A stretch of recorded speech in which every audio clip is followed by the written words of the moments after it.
From the Cronkite studios in downtown Phoenix, this is Cronkite News.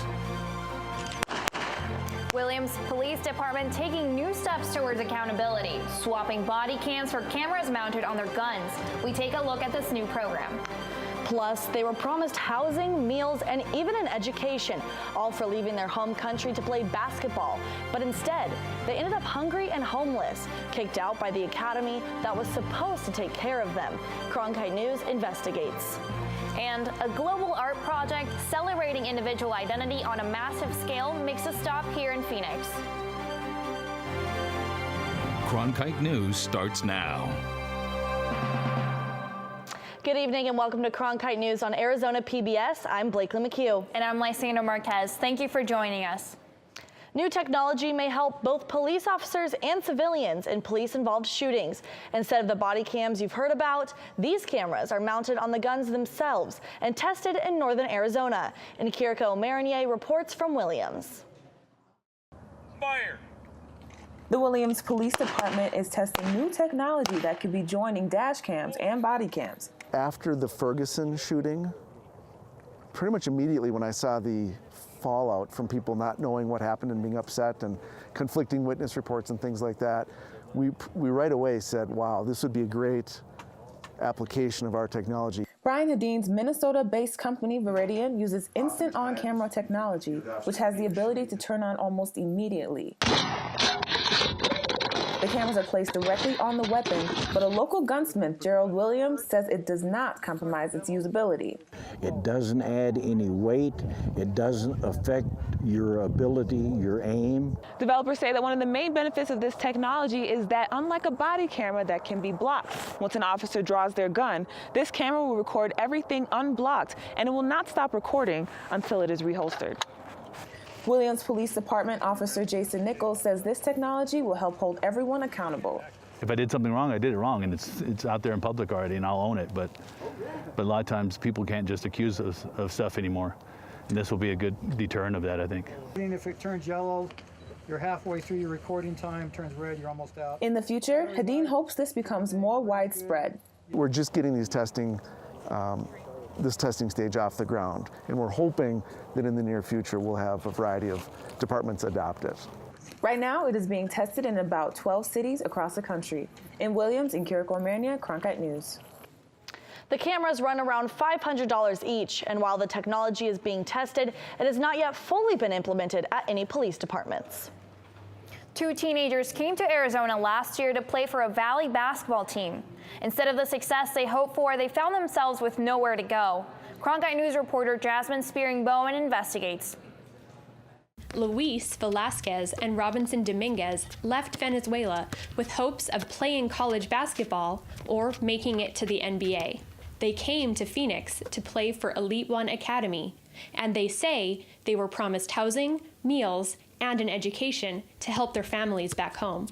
The reality, they said, was much different. There were a lot of people, about 20 players in the house, and for the type of training they would give us, it wasn't enough food. Of course, this wasn't the trainer's fault. The lady Tamika Gore would only sometimes give them money for food. Velasquez said team trainers didn't last long, and one brought drugs into the house. The players that went to school with me, we all ended up talking to the principal, who speaks Spanish and was very good to us. Eventually, the police came and our trainer was kicked out. Local nonprofit Wayne Foundation runs Elite One Academy. Its president, Tamika Gore, earlier this year married 17-year-old Carlos Mantilla, an Elite One player. After Velasquez told his school principal about living conditions, he said Gore told him he had 2 days to find a new place to live. I asked her why, and she told me it was because I had talked to the police and told them that we didn't have food and there were drugs at the house. While playing last fall, Dominguez got stress fractures in both legs. He said when Gore learned he would need time to recover, she kicked him out. On my birthday, she dropped me off at the airport with no money and nowhere to go. An official from Faith Christian in Mesa, where some players attended school, said the Department of Child Services and U.S. Customs and Immigration are investigating player treatment. A Department of Homeland Security spokesperson said she could not comment on an ongoing case.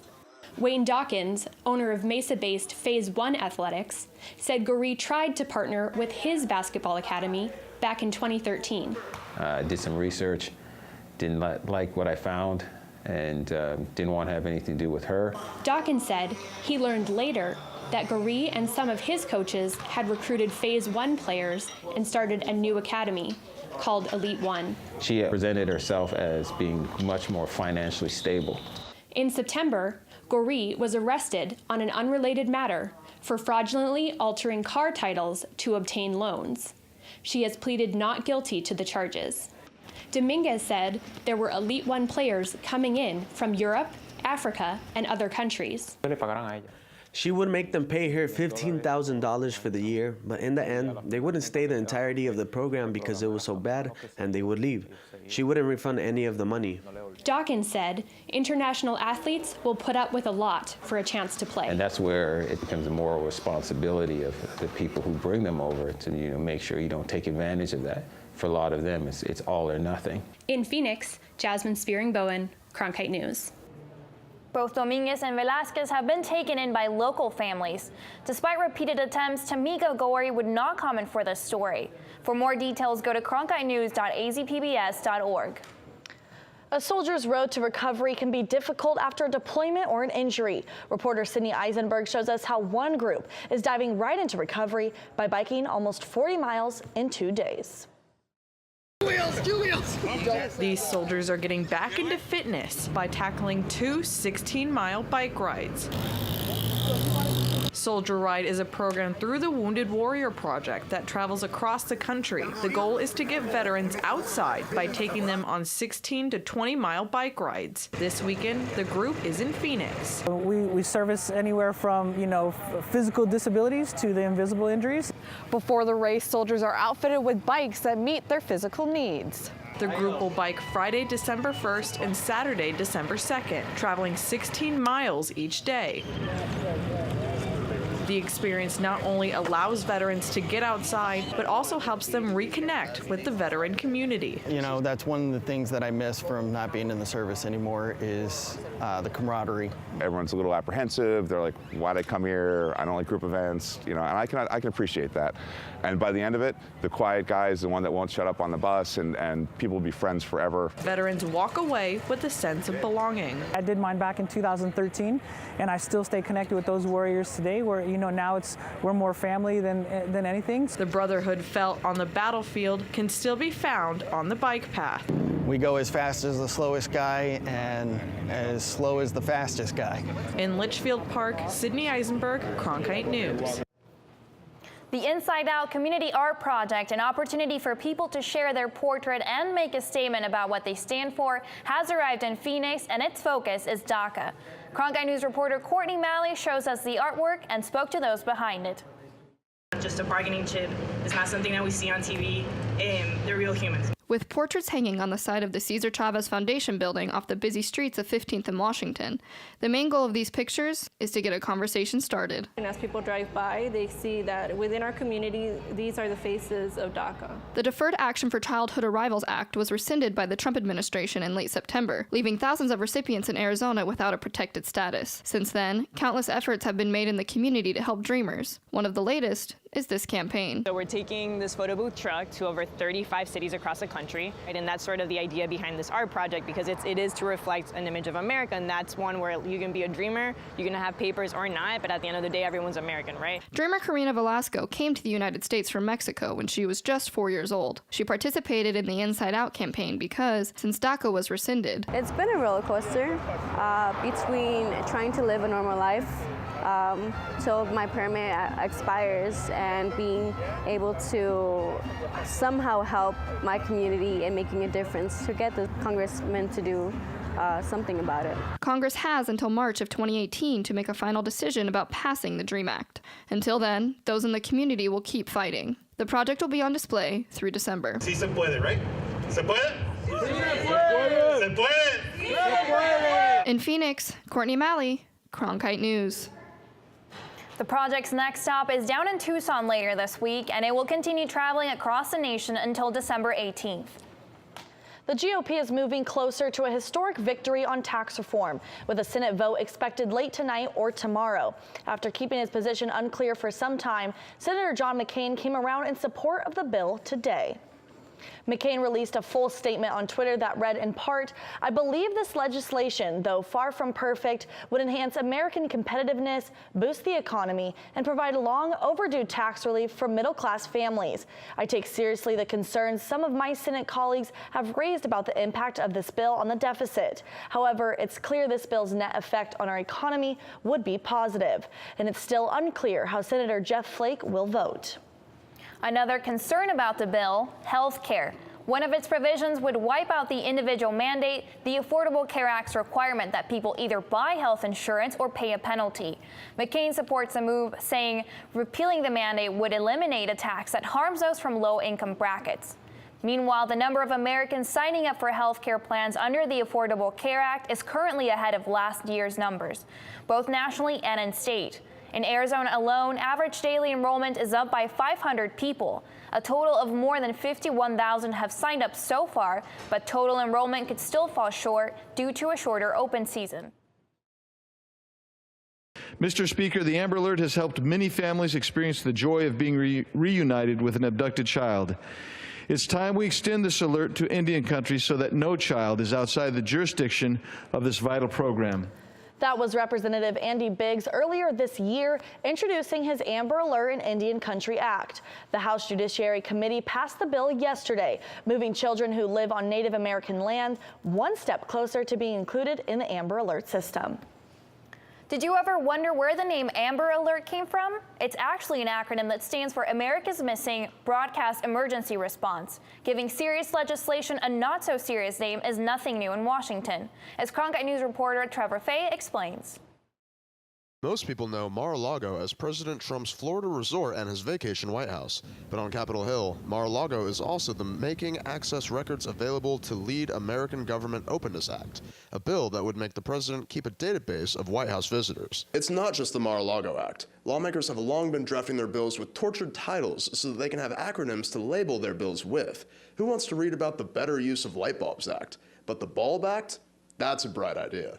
DREAM Act may be the best known, but there are administration-related bills like the Covfefe Act and the Swamp Flyers Act, lots of Vets Acts, and some true masterpieces, like the Championing Healthy Kids Act. Arizona Congressman Tom O'Halloran put in a bill to rein in government transportation costs and dubbed it the Taxpayers' Dime Act. He says the acronym practice makes sense. For the most part, it's to gain attention to your bill and to make sure the public is drawn to that bill, because in the end, it's important for the public to understand what we're doing here. It can be an ordeal to drop a bill with a name that gets in the paper, but one political scientist said getting that notice is just one of the many parts that goes into a successful bill. Ultimately, what members and senators are trying to do is to get good media time. They have policy interests, but the actual production of legislation requires more than a catchy title. Laley says great bills have strong content as well. Not all bills can get a boost from a flashy title, she says. Most bills are long, extensive, detailed, and complicated. So no catchy or not catchy name is going to convey the content of it. O'Halloran agrees that it's important that a clever name gives a sense of what's in the bill. I tend to want to be able to make sure that whatever we do is in relationship to the underlying bill and the public policy issue. But even he admits there are times when acronyms can be a test. Now, I'm on the Armed Services Committee. I mean, you talk about acronyms. You have to have 100 pages to understand all the acronyms. In Washington, Trevor Fay, Cronkite News. We know that was a lot of work to take in, and if you missed your favorite acronym, be sure to check out the video again online at cronkitenews.azpbs.org. Cattle is one of the 5 C's of Arizona, a core element in Arizona's economic and cultural history. But some of the people who raise the cattle might not be who you expect, and they make Arizona unique too. Coming up on Cronkite News, we introduce you to the women who dominate Arizona's farming industry. Plus, ADOT's latest step in making the valley more connected. I'm Judy Woodruff, anchor and managing editor of the PBS NewsHour. The journalists of tomorrow face a fast-changing media landscape, but quality news remains vitally important to our communities, our country, and our world. At ASU's Walter Cronkite School of Journalism and Mass Communication, students learn solid, reliable reporting, holding the powerful accountable, and rebuilding the public's trust. The Cronkite School and Arizona PBS, preparing the next generation for a stronger future of journalism.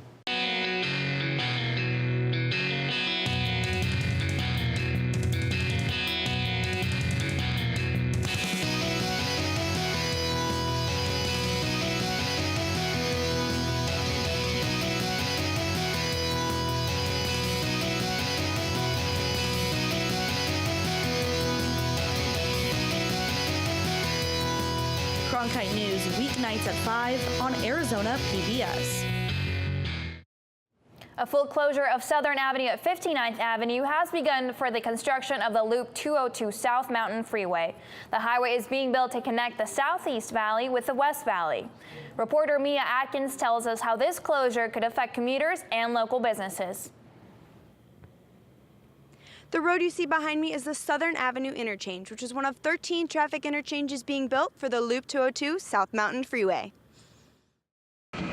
This closure is scheduled to last until March of 2018, and local businesses have already noticed the impact. Dan's Ice and Dairy is located right next to the construction, and employee Lamar Schrock says it has caused some confusion. Oh yes, a lot of our customers weren't sure that we'd be open, and we are open. Another issue the public is facing is longer commute times. ADOT Public Officer Dustin Krugel says though the heavy traffic is an inconvenience, it is necessary for this construction. We're going to have open trenches along the roadway to relocate utilities and also install drainage. This makes it impassable for motorists to travel through. So we have to have this full closure. Krugel says that their team is working to get the construction done as quickly as possible, and they are doing everything they can to make the process easier for those around it. Schrock says that the construction company has posted signs that Don's Ice and Dairy is open, which is a positive thing for the company. The Southern Avenue construction is being done in 2 phases, the first being paving the roads so the closure can be as short as possible. ADOT encourages commuters to use either Baseline or Broadway roads for travel between 51st and 67th Avenues, but to expect much heavier traffic than usual. Live in Levine, Mia Atkins, Cronkite News. Arizona is a leader in producing lettuce, lemons, and tangerines, but it's also a leader in the amount of female farmers. 45% of Arizona farmers are women, according to the 2012 Census of Agriculture.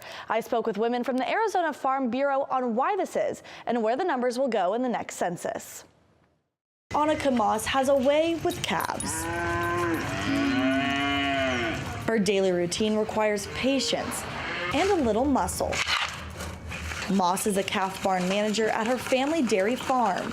She makes sure the calves are fed, happy, and healthy. I just love being around the animals. Like, how could you not love the little faces looking at you? The percentage of women working on the farms in Arizona is likely due to the large amount of tribal lands here. We live in a state that has the Hopi and Navajo reservation and a very matriarchal society, and the farming that is done there is by women. According to the Arizona Farm Bureau, women are the principal operators at 50% of Apache and Navajo County farms. Add to the fact that many farms like Moss's are family farms. It is true that all the family farms in Arizona are generally partnerships as well.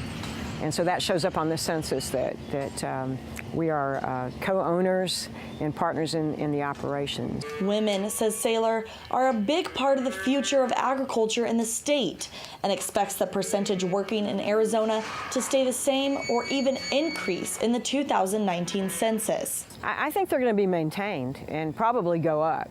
I think that women have embraced agriculture as never before, and they want to be a vital part of it. Moss, for one, will still be here, talking to her calves. What do you think?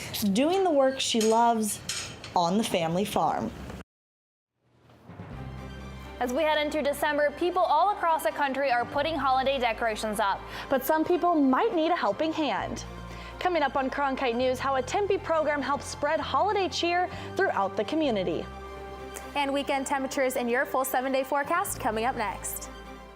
I'm Ted Simons, host and managing editor of Arizona Horizon. Join us each weekday at 5:30 and 10 as we bring you the top newsmakers who impact the state.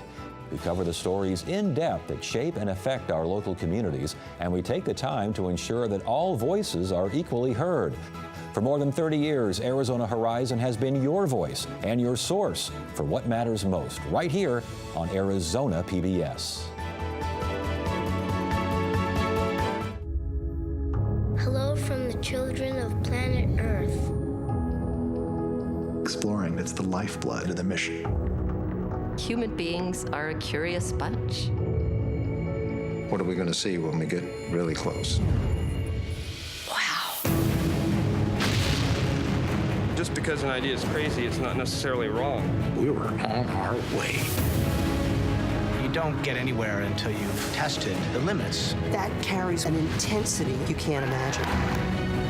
You could hear people just, whoa. Oh my God, absolutely spectacular. It's a rush. We ask a lot of our heroes. We are at a remarkable moment. We're going farther than any exploration ever has.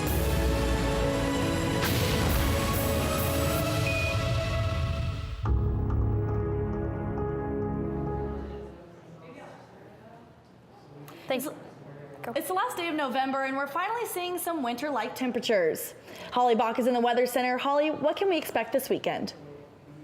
We can expect a pretty cloudy weekend, similar to what it's like out there right now. We're currently sitting at 75 degrees right now here in Phoenix, and as we head into our night, our temperatures are going to drop below 70 degrees around 9 p.m., giving us those late night temperatures in the mid-60s. Looking around the state of Arizona, temperatures are currently 76 degrees in Tucson, 57 in Show Low, and 59 degrees up in the Grand Canyon. Honing in on our valley, we have temperatures at 74 in Surprise, 75 in Glendale, and 74 degrees in Scottsdale. Now, as you can see, we have this area of high cloud coverage coming in from our coastal region, which is going to be the reason for some cloudy days we have coming up this weekend. As you can see, tomorrow is going to be mostly cloudy with the high of 79. Our weekend is going to be partly cloudy, and as we head into our week, we are going to see temperatures drop into the low 70s, and Tuesday will be our chilliest day at 68 degrees. And speaking of these cooler temperatures, the group of volunteers that is going around to hang Christmas lights are going to appreciate them. I really am so excited every year when they come. At 9 a.m. on December 2nd, Tempe Neighbors Helping Neighbors volunteers will be meeting at Clark Park, preparing to hang Christmas lights for the folks who could not do so themselves. We break people up into teams, about 3 or 4 folks. They get a bin with everything they need in it. There's lights, there's a timer, the clips, cords, everything you could possibly need. And on the top is the map of the seniors' location. People get nominated to be on the receiving end of the program's holiday spirit. We get a lot of nominations from neighborhood chairs or city employees that just maybe have special dealings with older folks in their neighborhoods, and they kind of know who could use an extra hand. This marks the 5th year of this program, and they plan to go to around 50 houses. It's a labor of love. I think our volunteers get a lot out of it, and we know our seniors do as well. For some elderly people, this is not an uplifting season, but for me it is. Volunteers will return to the homes on January 6th to take down the lights. I even asked them to leave the lights up all year because it lights up my little front patio and it looks really pretty. In Tempe, Holly Bach, Cronkite News. The state capitol is also getting decked out in holiday lights. You know, this is a very special time of year, and I think it's always this morning that kicks off the season for me, and you can already feel the mood changing. Chandler High School's female a cappella choir, the Treblemakers, provided the Christmas tunes. Governor Ducey then gave his holiday remarks, followed with the ceremonial lighting of the 30-feet-tall blue spruce Christmas tree. Wrapping up the event, he wished the state a happy holiday. The National Christmas Tree was lit earlier this evening in Washington, D.C., and the show in the Capitol is a nationwide spectacle. And this year will include eye-catching art from here in Arizona. Fraser Allen Best is in President's Park with more. The National Christmas Tree Lighting tonight will host the first family, scores of performers, thousands of lights, and a dozen ornaments from the Grand Canyon State. The ornaments were the work of students and faculty at the Herberger Institute for Design and the Arts under Associate Director Forrest Solis. For anyone that felt moved to participate in the project, we're welcome to participate. So each studio discipline is pretty much represented. So we have jewelry making, our metals department is represented. We have fibers is represented. We have painting and drawing are represented. Today, those ornaments hang on a small tree next to the National Christmas Tree. Ranger Jenny Azalmo-Sarles says the space surrounding the National Christmas Tree is an important part of the tradition. The Pathway of Peace and all of the smaller state and territory trees that surround the National Christmas Tree is a great tradition that started in 1954 and has carried on ever since then. Each tree is meant to be decorated in a way that represents the character of the part of the country it's coming from. Thematically, it kind of became a Southwest type thing. With the metals, they made a beautiful ring that represents the different mountain ranges. Watching the lighting from Arizona, Solis says there is one ornament that stands out, designed by the Herberger Institute's Juanicia Miscades. She's a Native American artist. She worked very closely with her students in creating this really spectacular ring. It really represents Arizona, and the metals discipline. In Washington, Fraser Allen Best, Cronkite News. Cronkite News is proud to be the news division of Arizona PBS. Here's what's coming up on Arizona Horizon and PBS NewsHour. On the next Arizona Horizon, hear from the new director of the Arizona Center for Law in the Public Interest. And when celebrities check into a rehab center, there's a good chance they'll be here in Arizona. I'm Judy Woodruff on the next NewsHour, making sense of the fight to be the site of Amazon's next headquarters. That's Thursday on the PBS NewsHour.